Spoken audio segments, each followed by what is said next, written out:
Three-man rush. McCord floats it, end zone, caught short. Abuka makes the catch inside the one. We'll pause here. If you're Notre Dame, you got to be alert for a run here as the last play of the game.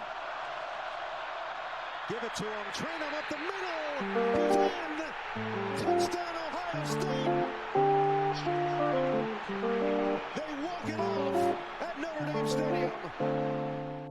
Oh man, words cannot explain how amazing this week of college football was. So many amazing games from start to finish throughout the entire day, leaving off with the best game, Ohio State versus Notre Dame at the end. That game is one of the best games I've ever seen in my life. So much back and forth. These teams were evenly matched the entire time, and just what an amazing win for Ohio State and an amazing effort by Notre Dame.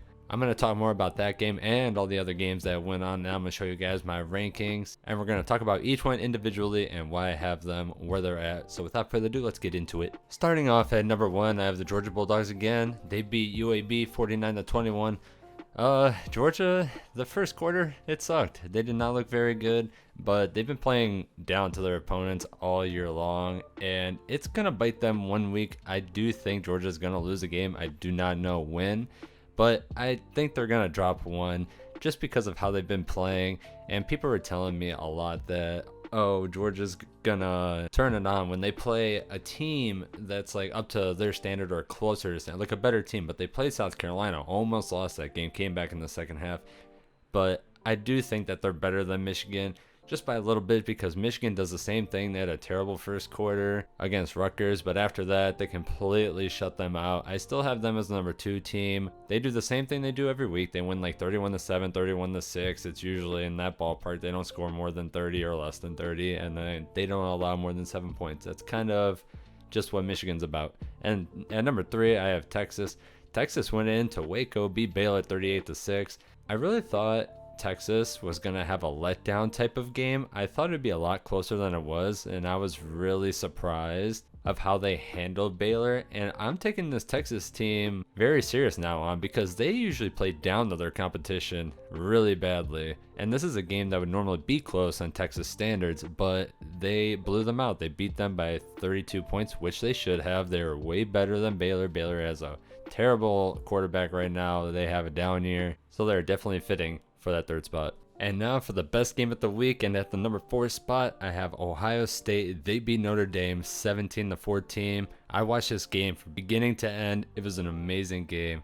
Both teams evenly matched, like I said at the beginning of the video. I'm not shocked at all that the score was 17-14. Both of these defenses are really good. Notre Dame's defense has been good all year, and Ohio State's defense has been good all year through their 3 games. Ohio State held Notre Dame to their fewest rush yards and pass yards this entire season, which obviously they are the best team that they played. That's clearly obvious at this point, but I do think Ohio State's defense is for real. It's better than it was last year, but they still have the same problems in my eye. The defense lets up too many big runs.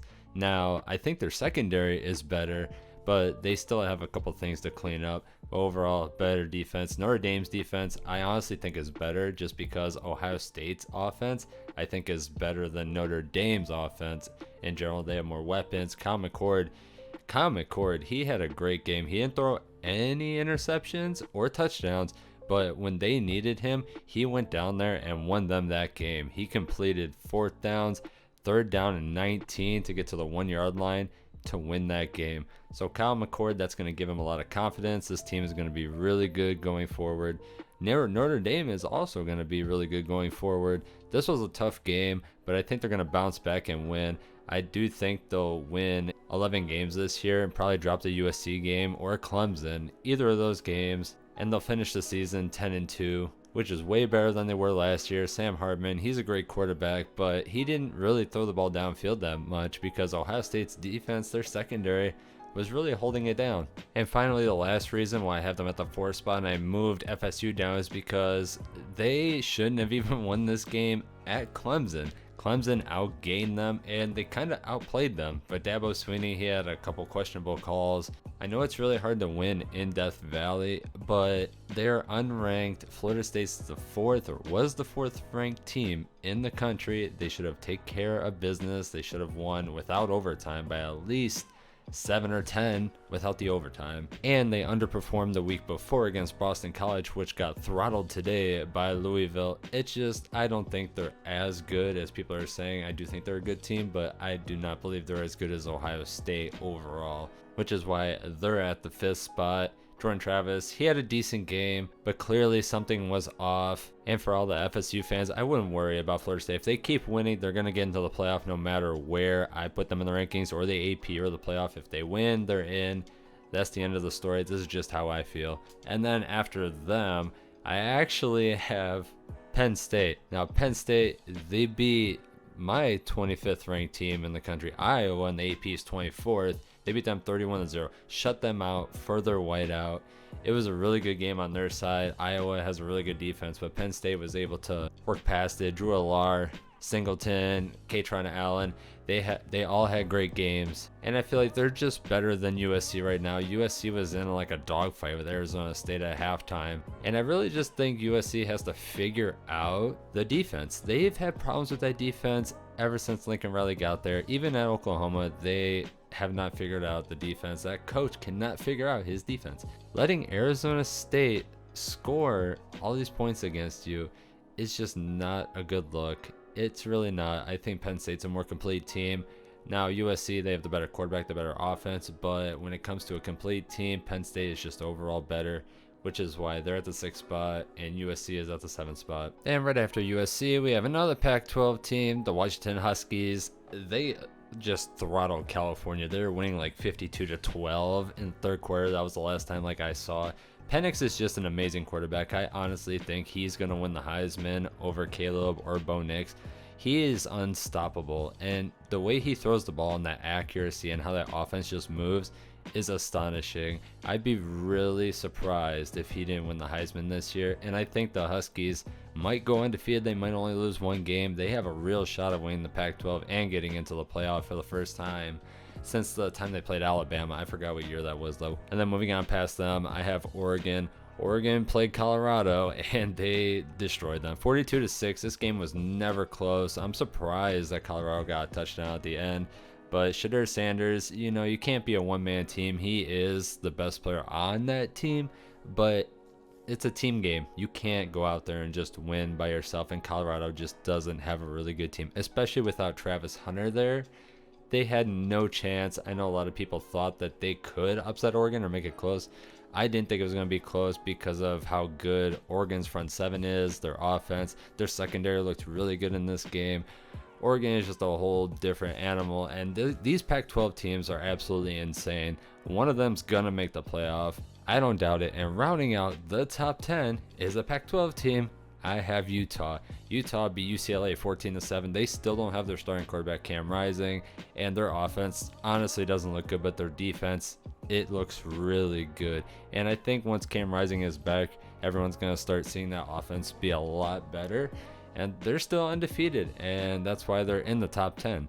Then moving right outside the top 10, I have Alabama sitting at the 11th spot. They won their game today 24-10 in Tuscaloosa against Ole Miss. Lane Kiffin. Again, Alabama struggled at the beginning of this game. Halftime, it was 7-6, and they were playing god-awful on offense. Their defense was playing really good, though. I was really surprised Alabama was able to keep Ole Miss in check the entire game.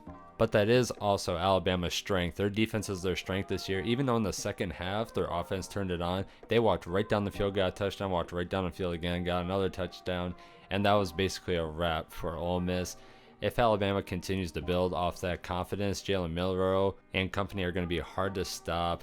This team is still really good, and they can easily get back to where they were. If they run the table, they'll find themselves back in the playoff. Never count out a Nick Saban-led team. But right after Alabama, I have Notre Dame. Notre Dame is sitting at the 12th spot. I think I had them at the 9th or 8th spot beforehand. They only moved back a little bit because they lost on the last play of the game against Ohio State. I talked about them. They are a gritty team. Sam Hartman is a good quarterback. I didn't believe in dropping them behind LSU because LSU was honestly in a dogfight with Arkansas, which isn't a good team this year. In my opinion anyway, they won that game 34-31. It came to a last-second field goal at home nonetheless. So for those reasons, I could not put LSU above Notre Dame. And then right behind LSU, I have Duke. They beat Connecticut 41-7, and honestly it's kind of interesting. A lot of people thought this game would be closer because UConn returned everyone from last year, and I really didn't feel that way. I know they're at home, but Duke is just a better team in general. I really think they're underrated. They did beat Clemson by 21 points, and I feel like people forget that, even though Clemson turned the ball over twice at like the 1-yard line in that game. I do really think Duke is a top 15 team, and that's why they're at the 14th spot in the first place. And right behind them, I have Oklahoma. They beat Cincinnati 20-6. They played Cincinnati at home. And I'm not going to lie, it was a little underwhelming for their offense. They only scored 20 points. With Dylan Gabriel, he is a really good quarterback, and they have a really solid offense. But I am also really surprised in their defense. They only let up 6 points in this game, and that's really impressive for where they were last year, letting every team score in like 30-40 points on them. So I really do have to commend Brent Venables for that. Oklahoma is going to be really good moving forward. Moving on, right behind Oklahoma, I have Washington State. Washington State won their game against Oregon State 38-35. This game was kind of crazy because Washington State was winning early. I think they were winning by a few touchdowns. Cameron Ward, he was 20 for 34, 404 yards and 4 touchdowns. He went off against Oregon State's defense. I'm really surprised because I thought Oregon State had a really good defense, and they still do, but this is like a really good offense for Washington State, and I'm excited to see where they go. They did pull it off in the end. Oregon State scored 21 points in the fourth quarter. They almost came back to win the game, but Washington State held on, and that's why they were at the 16th spot. Even right behind them, I have North Carolina. They won their game 41-24 against Pittsburgh. A lot of people thought that Pittsburgh was going to get the upset here, but Pittsburgh is not a good team this year. Let's be honest. They're just not. Phil Dracovic, he's okay as a quarterback, but it's not enough. Drake May is a lot better. He threw for 300 yards and a touchdown in this game. They were just the better team. Pittsburgh turned the ball over a couple times, and to be an offense like UNC, you cannot turn the ball over. So they kind of just beat up on themselves, and Drake May is going to take advantage every single time.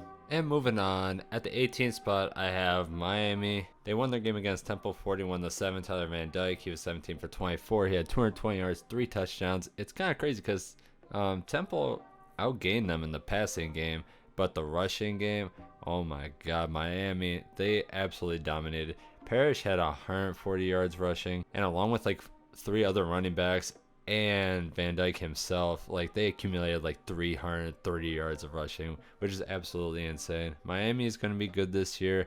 They're the second best team in the ACC in my eyes. Them and Florida State is going to be an amazing game. Okay, I wanted to put my 18 through 25 up here just because I had a little difficulty with this, and I want you guys to like know where I'm coming from. I have Florida at 19, but I don't feel like they deserve that 19 spot. They did beat Tennessee, which is why I have them above them as head-to-head. They did win their game today, 22-7 against Charlotte, which very underwhelming. Charlotte is not a good team. Graham Mertz, he was 20 for 23, 260 yards and a touchdown. There was nothing wrong there. And I'm pretty sure they lost 2 fumbles. So I guess it could have been a lot better for them if they didn't turn the ball over. I just don't feel like they're the 19th team or Tennessee's the 20th team. But that's just where they're at. Tennessee also won their game 45-14, way more convincingly than Florida won their game. But again, I have to give the head-to-head to Florida. Even though UTSA is a better team that Tennessee beat, I have to keep Florida in front of them. And UTSA, honestly, their quarterback was 18 for 20, and he threw 2 touchdowns and only had 1 incompletion. The other was an interception. 18 for 20 is pretty good, I'm not going to lie. So I don't know how they didn't score more than they did. I know they turned the ball over a few times, but I'm pretty sure Tennessee did as well. But regardless, it's a good win for Tennessee. And right behind them, I have Ole Miss. That's where I dropped them after the Alabama game. Ole Miss has been very overrated the entire year. That's what I firmly believe. They won their games kind of luckily. They were way closer than it seemed in each of those games, so I'm not surprised that Alabama finally got it going against that terrible defense. And moving on after them, we have Kansas. I had Kansas at the 22 spot. They beat BYU 38-27. BYU, also an undefeated team that beat Arkansas, so this is a very good win. This is why I have them in the top 25. The game was kind of funky because BYU only rushed for 9 yards in this game, but they passed for over 350. And honestly, the reasons that they lost, they threw 2 interceptions and they fumbled the ball once. 3 turnovers is not going to win you a game at home against a decent team. Jalen Daniels, he came out here for 14, 19, and threw 130 yards, 3 touchdowns on y'all. And he was able to rush for 54 more, while their running team did a very good job against BYU's defense.